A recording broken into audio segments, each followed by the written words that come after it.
মুহাম্মদ সাল্লাল্লাহু আলাইহি সাল্লামের জন্ম। আমি আপনাদেরকে প্রশ্ন করি, মিলাদ মানেন? উত্তর দেন। নবীর জন্ম। আচ্ছা, মিলাদ মানেন? আপনারা উত্তরটা এইভাবে দিতে পারেন, বলবেন মিলাদ অর্থ যদি নবীর জন্ম হয় অবশ্যই মুসলমান নবীর জন্ম মানে, আর তুমি যদি অন্য কিছু বুঝাও সেটা মানি না। নবীর জন্ম অবশ্যই মানি, আমরা সবাই মানি। এই গেল তৃতীয় কথা। চতুর্থ কথা, জন্ম বার কবে নবীজির? নবীজি কি বারে জন্ম নিছেন? মুসনাদে আহমদ হাদিসের কিতাব 4 নম্বর খন্ড 172 নম্বর পৃষ্ঠা এই হাদিসের মধ্যে আছে, ওলিদা রাসূলুল্লাহ সাল্লাল্লাহু আলাইহি ওয়াসাল্লাম ইয়াউমাল ইসনাইন। রাসূলুল্লাহ সাল্লাল্লাহু আলাইহি সাল্লাম সোমবারে জন্মগ্রহণ করেছেন। কিবারে জন্মগ্রহণ করেছেন? সোমবারে। 5 নম্বর আলোচনা, নবীজির জন্ম তারিখ কবে? এটা মন দিয়ে শোনেন। নবীজির জন্ম তারিখ নিয়ে মতভেদ আছে, আমি এক শ্বাসে বলি, খালি মন দিয়ে শোনেন। 1, নবীজির জন্ম রবিউল আউয়ালের 2 তারিখে।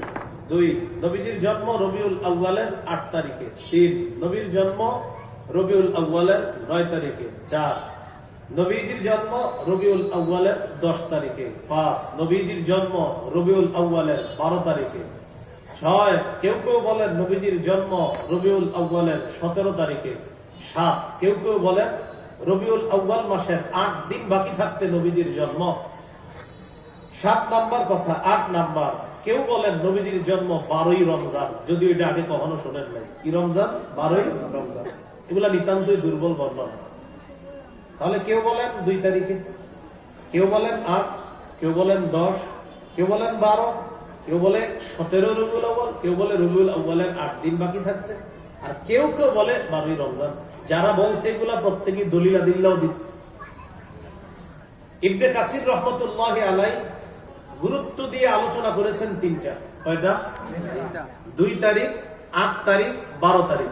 2, 8, 12 এই 3টা তারিখ নিয়ে আলোচনা করেছেন। নবীজির জন্ম 2 তারিখে, এই কথাটা আসছে তবকাতে ইবনে সাদ নামে একটা কিতাব আছে। খুব মন দিয়ে আমার দিকে তাকাইতে হবে, তাহলে বুঝবেন। মুহাম্মদ ইবনে সাদ বর্ণনা করেছেন তার উস্তাদ ওয়াকিদি থেকে। ওয়াকিদি উস্তাদের নাম ওয়াকিদি।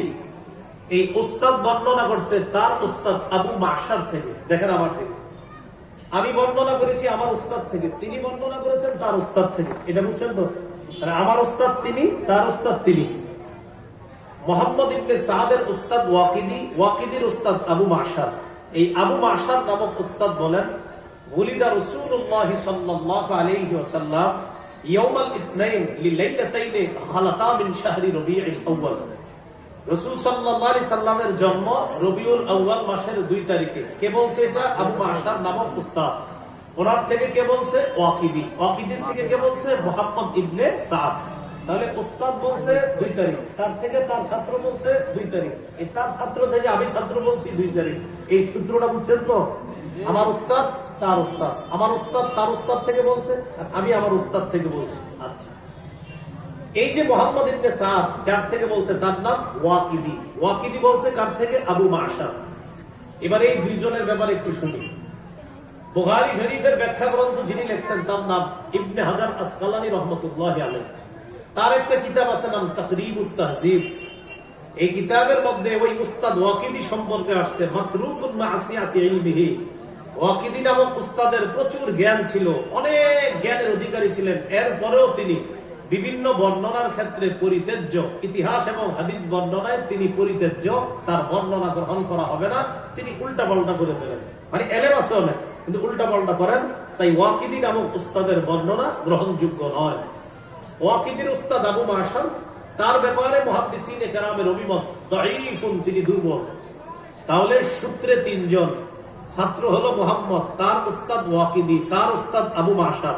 উস্তাদ আবু মাশার দুর্বল, এই আবু মাশারের ছাত্র ওয়াকিদি তিনি পরিত্যাজ্য, তার বর্ণনা গ্রহণ করা হয় না, যদিও অনেক এলেম।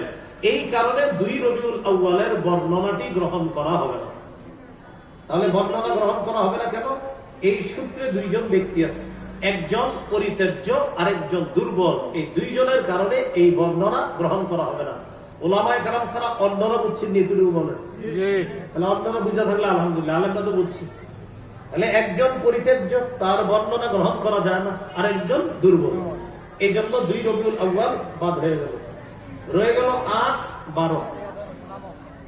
8ই রবিউল আউয়ালের ব্যাপারে একটু শুনেন। হস্তি বাহিনী মক্কায় হামলা চালাইছে, কাবা ধ্বংস করার জন্য আসছে হাতি বাহিনী, এরকম একটা ঘটনা ছোটবেলা থেকে শুনছেন না? আলাম তারা কাইফা ফাআলা রাব্বুকা বিআসহাবিল ফিল। এই হস্তি বাহিনী কাবা ধ্বংস করার জন্য আসছিল মক্কায়। শুধু এতটুকু মনে রাখেন, সারা পৃথিবীর ঐতিহাসিকগণ এই ব্যাপারে একমত, যেই বছর কাবার উপরে হস্তি বাহিনী হামলা